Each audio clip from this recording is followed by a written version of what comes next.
So, welcome to today's Explainer. If you've ever felt just completely overwhelmed by your own thoughts or, entirely unable to focus on what actually matters right in front of you, you are absolutely in the right place. Today, we're bringing together some incredibly powerful, science-backed tools that are designed to help you conquer that anxiety, get your focus back, and really, fundamentally, take back your mind. So, let's get right into it. Okay, so here's a paradox that I just know so many of us can relate to.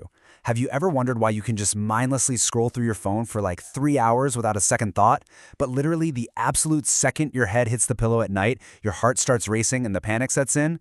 It feels like a glitch in the matrix, right? But here's the single most important thing you're gonna hear today. Your brain is not broken. It's just been hijacked by modern life. All right, let's dive into our roadmap for this explainer. We'll start with number 1, the brain's false alarms. Then I'll move on to 2, the bottom-up approach. 3, regaining control of dopamine. 4, reframing fear into excitement. And finally, number 5, redefining rejection. Okay, kicking things off with Section 1, the brain's false alarms, and why exactly your mind invents danger. To really understand our anxiety, we kind of have to look at how our ancient animal brains totally misinterpret the modern world. Because for your nervous system, there is actually no difference between a missed email deadline and the literal biblical apocalypse. I'm serious. You make a tiny mistake at work, and your deep brain just slams the panic button. It acts as if the sky is falling, the moon is turning red, and giant scorpions are dropping from the clouds. It literally treats perceived scarcity and minor social awkwardness as life-or-death survival threats. And honestly, that brings us to why your brain just won't shut up at night. See, during the day, we drown our minds in endless distractions, right? We scroll while we eat, we listen to podcasts while we walk, and because we give ourselves zero quiet time to process our worries, the brain just saves them all up. Trying to sleep while being constantly distracted all day is exactly like constantly hitting remind me later on a computer update. Eventually, the moment you turn the lights out, your brain says, "Nope, we're doing this now," and forces the update, rapidly downloading every single worry and unresolved problem you avoided all day long. Which leads us to Section 2, the bottom-up approach. This is all about using your physiology to calm your psychology. So here's a reality check for you.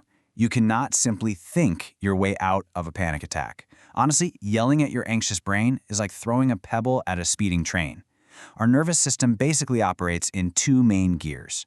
First, the sympathetic state. That's your fight, flight, or freeze mode. And then the parasympathetic state, which is calm and restore. The problem is chronic anxiety locks us in that high-alert sympathetic state.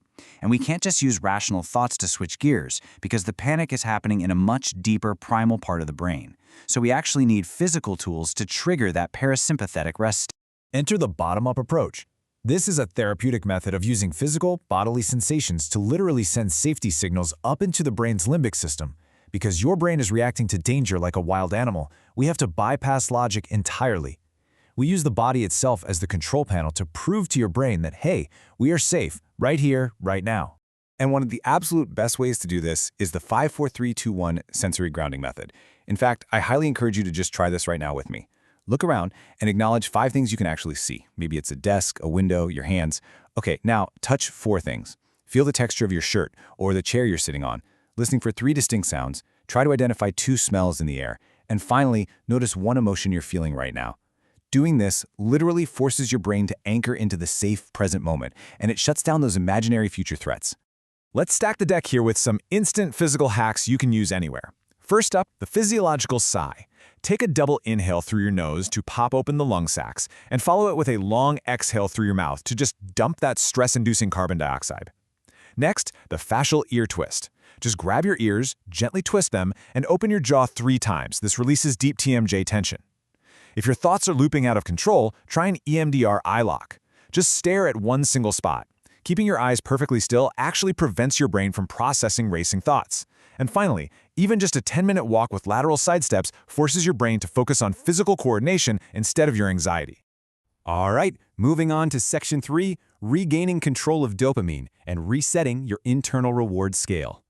Look, if you struggle to focus, to study, or even just sit and read a book, it's mostly because your attention span has been completely hijacked by cheap, effortless stimulation. Your dopamine baseline is basically a calibrated scale in your brain.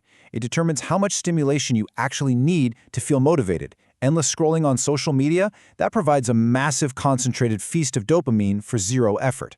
And when your brain gets used to a daily feast, hard tasks like deep work feel like absolute torture by comparison. They literally sit at the very bottom of your pleasure scale.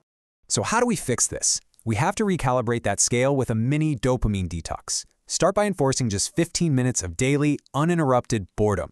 No phone, no music. Literally, just stare at a wall. I know it's going to feel super uncomfortable at first, but that is just withdrawal. To physically separate yourself from that constant digital temptation, you might even consider siloing your SIM card into an anonymous mobile hotspot. That leaves your phone without a direct data connection unless you deliberately go out of your way to connect it. If you pair this newly lowered baseline with the Pomodoro technique, 25 minutes of deep focus, 5 minutes of rest, suddenly you are actually going to crave getting things done. And this dopamine baseline deeply affects our broader life choices too, especially our careers. We're constantly sold this shiny idea of the highly stimulating dream job. But let's be real, those jobs, in gaming, fashion, or high-level corporate, they so often come with toxic burnout, abusive management, and endless unpaid overtime just because everyone wants them. A quote-unquote boring job, on the other hand, often pays way better, has more experienced management, and critically, it gives your nervous system a predictable routine. It preserves your energy so you can actually enjoy the hobbies and passions you love in your free time, rather than completely ruining them by tying them to your literal survival. Which brings us to Section 4, Reframing Fear into Excitement. This is all about changing the label on your physical arousal. Okay, this is absolutely fascinating. The physical state of fear and the physical state of excitement, they are biologically identical. Let me repeat that because it's so important. They are exactly the same. Your heart races, your palms get sweaty, your chest tightens up. The only difference between sheer terror and absolute thrill is the label your brain slaps on the experience. Your mind is either telling you, oh no, we're in danger, or it's saying, oh man, this is going to be amazing. So, the million-dollar question, how do we flip that switch? Well, we use Mel Robbins' brilliant 5-second rule reframing. When you feel that familiar panic setting in, maybe before a big speech or boarding a flight, you have to interrupt the thought loop. Count backwards out loud. 5, 4, 3, 2, 1. This simple little act actually awakens your prefrontal cortex, the logical part of your brain. Then, forcefully tell yourself, I am excited. And finally, insert a context-specific anchor thought. So if you're terrified of flying, picture hugging your family the second you land at the destination. By doing this, you've just hijacked your own nervous system, tricking your brain into relabeling that sweaty palm panic as pure, unadulterated excitement. Now let's talk about execution, especially when you're putting yourself out there. Keep the number 10% in mind. I like to call this the blue gumball rule. If you're out there cold calling, applying for jobs, pitching a business, whatever it is, just assume that 90% of the people you talk to are red gumballs. They simply do not need what you have, and that's okay. Only 10% are blue gumballs, the true, actual opportunities. Once you accept this mathematical reality, you completely stop attaching your ego to the 90% who say no. You're just cranking the machine, calmly sorting through the red gumballs to find the blue ones. And that perfectly sets up our final section. Section 5, Redefining Rejection and Failure, Moving from Outcomes to Actions.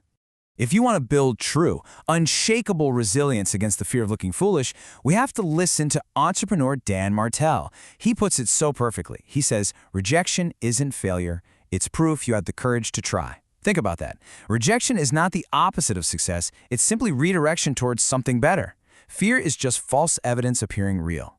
Every single no you get is mathematically bringing you one step closer to a yes. So the crucial point here is this. To become truly unstoppable, you have to focus entirely on your actions, not the outcomes. Did you make the 27 calls today? Did you study for your 2 hours? That is the win, regardless of the immediate result.